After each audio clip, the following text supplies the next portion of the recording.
শাস্ত্রমতে এমন একটি মন্ত্র রয়েছে যা শ্রীকৃষ্ণের অত্যন্ত প্রিয়।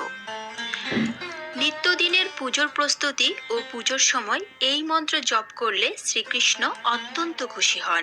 এমনকি এই মন্ত্র জপের মাধ্যমেই কৃষ্ণকে ভোগ নিবেদন করা যায়। নমস্কার, কৃষ্ণকথাতে আপনাদের সবাইকে স্বাগত। আজকের এই ভিডিওতে শ্রীকৃষ্ণের প্রিয় সেই মন্ত্র ও তার অর্থ জানানো হবে, তাই ভিডিওটি স্কিপ না করে মনোযোগ সহকারে দেখুন। আর ভালো লাগলে অবশ্যই একটি লাইক করুন। কমেন্টে রাধা মাধবের জয়গান করতে ভুলবেন না যেন। এ ধরনের বিভিন্ন ধর্মীয় ভিডিও পেতে এবং গীতা পাঠ শুনতে চ্যানেলটিকে অবশ্যই সাবস্ক্রাইব করুন। চলুন তাহলে শুরু করা যাক আজকের এই ভিডিও। মন্ত্রটি হলো শ্রীকৃষ্ণ গোবিন্দ হরে মুরারি হে নাথ নারায়ণ বাসুদেবা। শাস্ত্রমতে এই মন্ত্র জপ করলে কৃষ্ণ খুশি হন এবং ভক্তের সমস্ত মনস্কামনা পূরণ করেন। তবে যে কোনো মন্ত্র জপ করার আগে তার অর্থ জেনে নেওয়া উচিত। চলুন তাহলে জেনে নেওয়া যাক এই মন্ত্রের অর্থ। শ্রীকৃষ্ণ শব্দের অর্থ।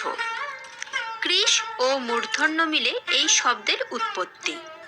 কৃষ শব্দের অর্থ আকর্ষণ এবং মূর্ধন্য অক্ষরের অর্থ আনন্দ, অর্থাৎ যে সকলের মনকে আকৃষ্ট করে আনন্দ প্রদান করেন তিনিই হলেন শ্রীকৃষ্ণ। ব্রহ্ম বৈবর্ত পুরাণে রাধাকৃষ্ণ নামের ব্যাখ্যা করেছেন। তার ব্যাখ্যা অনুযায়ী কৃষ্ণ এমন এক মঙ্গল নাম যা বাণীতে বর্তমান। কৃষ্ণ নাম একাই ব্যক্তির সমস্ত দোষ দূর করে দিতে পারে। এই মন্ত্রের মাধ্যমে কৃষ্ণের সামনে প্রার্থনা করা হয়েছে যে, প্রভু, আপনি সকলের মনকে আকর্ষণ করেন, অতএব আপনি আমার মনকেও নিজের তরফে আকৃষ্ট করে ভক্তি ও সেবায় নিয়োজিত করুন এবং আমার সমস্ত পাপ নাশ করে দিন। গোবিন্দ শব্দের অর্থ। গোবিন্দ নামের অর্থ গরুদের ইন্দ্র অথবা সমস্ত ইন্দ্রিয়ের অধিপতি। আগুন নেভাতে জল ও অন্ধকারকে নষ্ট করতে সূর্যোদয় সক্ষম, তেমনি কলিযুগের পাপ নাশের ক্ষেত্রে গোবিন্দ নামের কীর্তন সমর্থ। গোপীরা কিভাবে শ্রীকৃষ্ণের স্মরণ করেন সে সম্পর্কে শ্রীমদ্ ভাগবতে উল্লেখ পাওয়া যায়। দৈনন্দিন কাজকর্মের মধ্যেও যে গোপীরা কৃষ্ণের গুণগান করতেন তারা ধন্য। মন্ত্রে গোবিন্দ নামের মাধ্যমে প্রার্থনা করা হয়েছে যে, গরু ও ইন্দ্রিয়দের রক্ষা করেন যে দেবতা, তিনি যেন ভক্তের ইন্দ্রিয়গুলিকে নিজের মধ্যে লীন করে নেন। এখানে ভক্তরা বলেন যে, আমার সমস্ত ইন্দ্রিয় গোপীদের মতোই আপনাকেই স্মরণ করে যায়, অর্থাৎ আপনি আমার মনের চঞ্চলতা ও পাপ দূর করে দিন। হরে শব্দের অর্থ। বিষ্ণু বলেন যে তাকে স্মরণ করে তিনি তার পাপ হরণ করেন, তাই তার নাম হরি। আবার ভিন্ন মতে যিনি যজ্ঞে হরির অংশ হরণ বা গ্রহণ করেন, অর্থাৎ যজ্ঞের ভোক্তা যিনি, তিনিই হরি। আবার কৃষ্ণের রং হরিৎ নীলমণির মতো অত্যন্ত কমনীয়, তাই তাকে বলা হয় হরি। মন্ত্রে হরি নামের মাধ্যমে এই প্রার্থনা করা হয়েছে যে, হে প্রভু, হরি নামের এই দুই অক্ষর মৃত্যুর পর পরলোকে গমন করা জীবকে পথ দেখায়, অতএব হরি নামে কীর্তন করলে আমি ভবসাগরে ডুবব না, এটি আমার বিশ্বাস। মুরারি শব্দের অর্থ। মূর নামক দৈত্যের বধ করেছেন শ্রীকৃষ্ণ, তাই তার নাম মুরারি। মন্ত্রের মধ্যে মুরারি নাম জপ করে এই প্রার্থনা করা হয়েছে যে, হে মূর রাক্ষসের শত্রু, তাকে বধ করেছেন যিনি, আমার মনে বিরাজমান কাম, ক্রোধ, লোভ, মোহ, ঈর্ষা ইত্যাদি রাক্ষসের নাশ করুন। হে নাথ শব্দের অর্থ।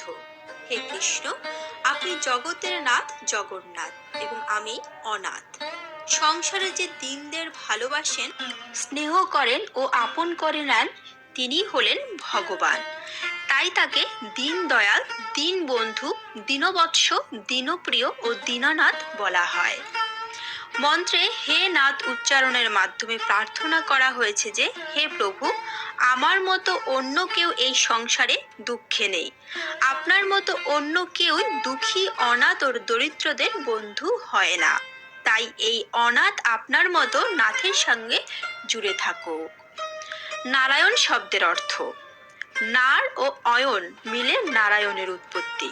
নারীর অর্থ জল ও অয়ন শব্দের অর্থ যিনি জলে বাস করেন। এর উৎপত্তি। নারীর অর্থ জল ও অয়ন শব্দের অর্থ যিনি জলে বাস করেন। বিষ্ণু ক্ষীর সাগরে বাস করেন। শ্রী ব্রহ্ম বৈবর্ত পুরাণে কৃষ্ণ বলেন, আমি 4টি স্বরূপ ধারণ করে সর্বদা সমস্ত লোকের রক্ষা করে থাকি।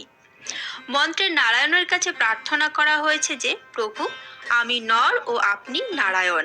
আপনাকে লাভ করার জন্য আপনার আদর্শের মধ্যে তপস্যায় রত থাকি এবং আপনি সর্বদা আমাকে আশীর্বাদ করুন। বাসুদেব শব্দের অর্থ হলো যে সকলের অন্তঃকরণে প্রকাশিত, তিনিই সত্যিকারের পরমাত্মা। বসুর এক ভিন্ন অর্থ হলো প্রাণ, অতএব সকলের প্রাণের দেবতা। মন্ত্রে বাসুদেব নামের কাছে প্রার্থনা করা হয়েছে যে, ভগবান, আপনি আমার প্রাণ রক্ষা করুন। আমি নিজের মন চরণে অর্পণ করে দিয়েছি। কৃষ্ণ নামের সহজ সরল এই মন্ত্রটি অসীম শক্তি সম্পন্ন। এই মন্ত্র জপ করে গেলে ব্যক্তির ভাগ্যের পরিবর্তন ঘটবেই ঘটবে। এবার চলুন জেনে নেওয়া যাক গীতায় বর্ণিত শ্রীকৃষ্ণের 5টি বাণী, যা আপনাকে সাফল্যের পথে নিয়ে যাবে। 1 নাম্বার, জীবনের জন্মের মতো মৃত্যু অবধারিত। গীতায় শ্রীকৃষ্ণ বলেছেন, যার জন্ম হয়েছে তার মৃত্যু হবেই। তাই মৃত্যুর কথা ভেবে আতঙ্কিত হওয়ার কিছু নেই, বা প্রিয়জনের মৃত্যুতে ভেঙে পড়াও ঠিক নয়। কোনো মানুষের সবাইকে সন্দেহের চোখে দেখার একটা প্রবণতা থাকে। কোনো কারণ ছাড়াই এরা সবাইকেই সন্দেহ করেন, কিন্তু যারা অন্যকে সন্দেহ করেন তারা জীবনে কখনো খুশি হতে পারেন না। অন্যকে সন্দেহের চোখে দেখলে সম্পর্কের ভালোবাসা ও পারস্পরিক আস্থা নষ্ট হয়ে যায়। তাই গীতায় শ্রীকৃষ্ণ অকারণ সন্দেহ ত্যাগ করার পরামর্শ দিয়েছেন। ঈশ্বর আপনাকে সব সমস্যা থেকে মুক্ত করতে পারেন। সেই কারণে সব সময় নিজের সব কাজে ঈশ্বরকে স্মরণ করুন। গীতায় শ্রীকৃষ্ণ বলেছেন, যে ব্যক্তি ঈশ্বর চিন্তা করে জীবন কাটান তিনি মৃত্যুর পর সরাসরি ঈশ্বরের কাছে পৌঁছে যান। আপনি যদি বুদ্ধিমান হন তাহলে নিজের বুদ্ধি কোনো ভালো কাজে ব্যয় করুন। নিজের বুদ্ধি কখনো কোনো খারাপ কাজে ব্যয় করবেন না। কোনো ষড়যন্ত্র কখনো লিপ্ত হবেন না। স্বার্থহীনভাবে সমাজের ভালোর জন্য কিছু করুন। এর ফলে আপনি সমাজে যেমন মান সম্মান পাবেন, তেমনি নিজের মনে প্রসন্নতা অনুভব করবেন। গীতায় শ্রীকৃষ্ণ অর্জুনকে সব রকম আসক্তি ত্যাগ করে মুক্ত হওয়ার পরামর্শ দিয়েছেন। কারোর প্রতি অকারণ মুগ্ধতা কখনোই কাজের কথা নয়। বিশেষ করে নিজের শরীরের প্রতি কোনো রকম টান থাকা ঠিক নয়। এই নশ্বর দেহ একদিন পঞ্চভূতে বিলীন হয়ে যাবে। তাই শরীরের প্রতি কোনো রকম মোহ মায়া রাখবেন না।